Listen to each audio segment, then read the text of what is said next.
Kami seakan-akan hanya dimanfaatkan di setiap momentum milunya saja, dengan berbagai janjinya.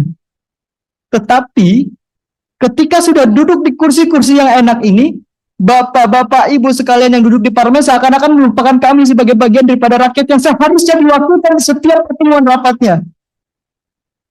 Maka kemudian di dalam forum ini, saya berharap Bapak Sufmi Dasko, Bapak Saan Mustafa, Bapak Cucun, rekan-rekan media dan seluruh mahasiswa yang hadir di sini, saya ingin ada pembentukan tim investigasi yang independen untuk mengusut tuntas berbagai kekerasan yang terjadi berlangsung sepanjang bulan Agustus ini. Juga dengan dugaan makar yang keluar dari mulut Bapak Presiden Prabowo Subianto. Kami ingin investigasi ini mengusut tuntas semuanya, sehingga kemudian apa yang disampaikan Bapak Presiden dapat dibuktikan. Assalamualaikum warahmatullahi wabarakatuh. Salam.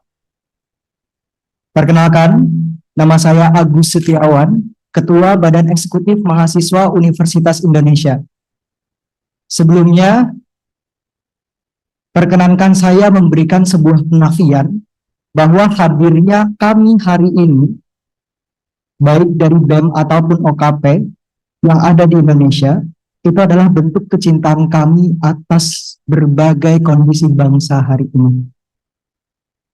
Sebetulnya, tadi malam, saya sempat mengambil momen refleksi sendiri, karena saya sangat amat sedih melihat dinamika bangsa hari ini yang seakan-akan kok rasa-rasanya malah merugikan kita sebagai bagian daripada warga negaranya. Maka dari itu saya membuat satu catatan refleksi Indonesia hari ini dengan satu tajuk, menyelamatkan demokrasi, menegakkan supremasi sipil. Kalau kita ingat beberapa waktu belakangan, terutama sepanjang bulan Agustus, terjadi krisis multidimensi yang mencakup aspek demokrasi, legislasi, sosial ekonomi, hingga sektor keamanan. Kita bisa lihat aksi demonstrasi terjadi di berbagai titik. Dan kami pun dari golongan mahasiswa sempat turun ke jalanan, terutama ketika kami mendapatkan kabar bahwa seorang kawan kami yang mendapatkan represivitas daripada aparat penegak hukum. Kala itu, Afgan Kurniawan menjadi korban meninggalnya dari aparat penegak hukum yang seakan-akan sengaja. Dan inilah yang memantik rasa kemanusiaan kami untuk berhadir di jalanan, pun juga hadirnya kami hari ini.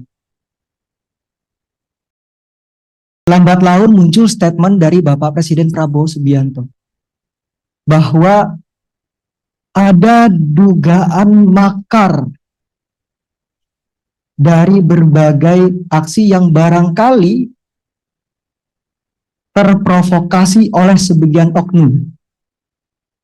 Dan inilah yang kemudian menghambat kami, jujur saja menghambat kami untuk turun ke jalanan lagi. Karena kami khawatir bahwa gerakan kami hari ini justru ditunggangi oleh sebagian oknum ini. Tapi di sisi lain saya berefleksi, tidak bisa terus-terusan seperti itu. Maka kemudian di dalam forum ini, saya berharap Bapak Sufmi Dasko, Bapak Saan Mustafa, Bapak Cucun, rekan-rekan media dan seluruh mahasiswa yang hadir di sini, saya ingin ada pembentukan tim investigasi yang independen untuk mengusut tuntas berbagai kekerasan yang terjadi berlangsung sepanjang bulan Agustus ini. Juga dengan dugaan makar yang keluar dari mulut Bapak Presiden Prabowo Subianto. Kami ingin investigasi ini mengusut tuntas semuanya, sehingga kemudian apa yang disampaikan Bapak Presiden dapat dibuktikan. Karena kami dari gerakan merasa dirugikan dengan statement tersebut, yang kemudian menghalangi gerakan kami ke depan. Itu yang pertama. Yang kedua, berkaitan dengan permasalahan kami sebagai bagian daripada warga negara yang sebetulnya khawatir kira-kira kita ke depan itu kondisi ekonominya seperti apa ya. Di tengah masyarakat rentan, menderita, di PHK, ekonomi lesu, daya beli masyarakat menurun, kok bisa ada wakil rakyat yang justru kabarnya tunjangannya dinaikkan, dan ketika ada kabar tersebut terjadi simbolisasi joget-joget yang kemudian membuat hati kami sedih, Bapak-bapak sekalian.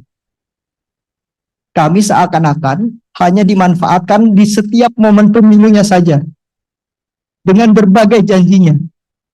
Tetapi ketika sudah duduk di kursi-kursi yang enak ini, Bapak-bapak, Ibu sekalian yang duduk di parlemen seakan-akan melupakan kami sebagai bagian daripada rakyat yang seharusnya diwakilkan di setiap pertemuan rapatnya.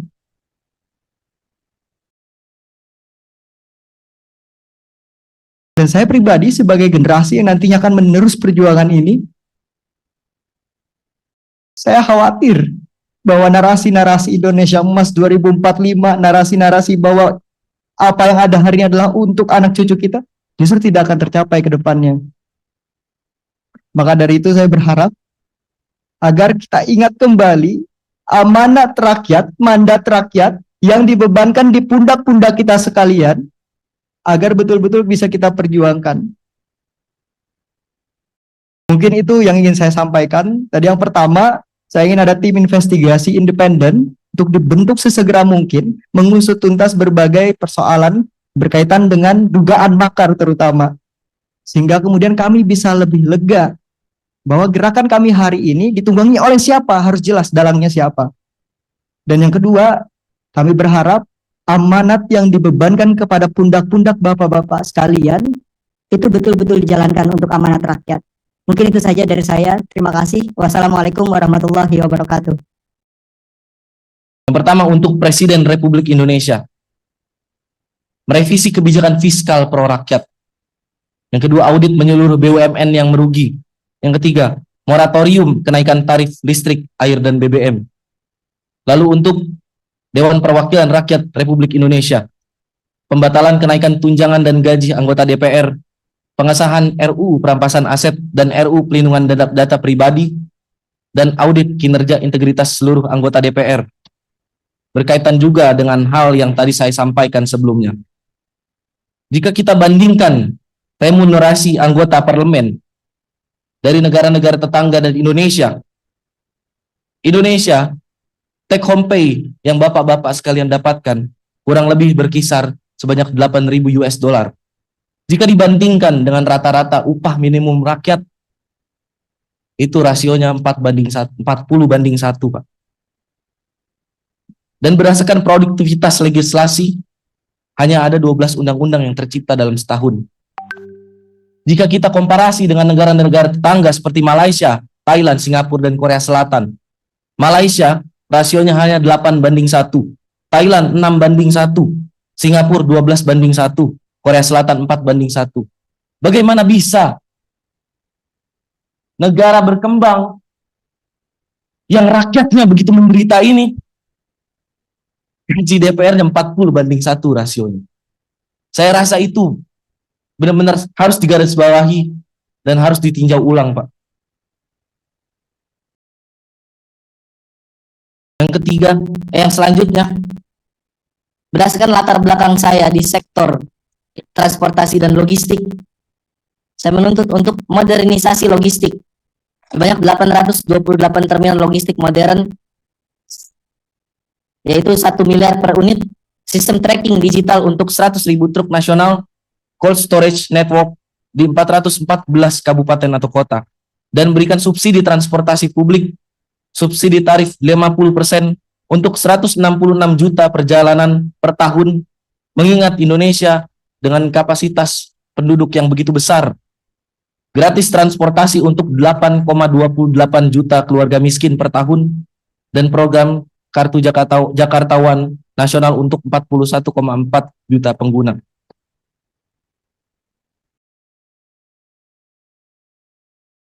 Mungkin sekiranya itu tuntutan yang ingin saya ajukan. Bahkan saya memohon untuk bapak-bapak sekalian selaku perwakilan saya dan teman-teman semua untuk dapat memperjuangkan hal tersebut. Karena ini berkaitan juga dengan integritas kita, Pak. Integritas bapak-bapak sekalian selaku Dewan Perwakilan Rakyat yang kami pilih sendiri dengan tangan kami ini. Indonesia 2045 mempunyai cita-cita Indonesia emas.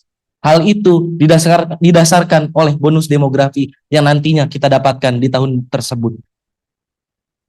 Saya harap kita semua dan bapak-bapak semua yang memiliki peran begitu krusial untuk membina generasi muda ini tidak menyia-nyiakan bonus demografi yang akan datang itu, Pak.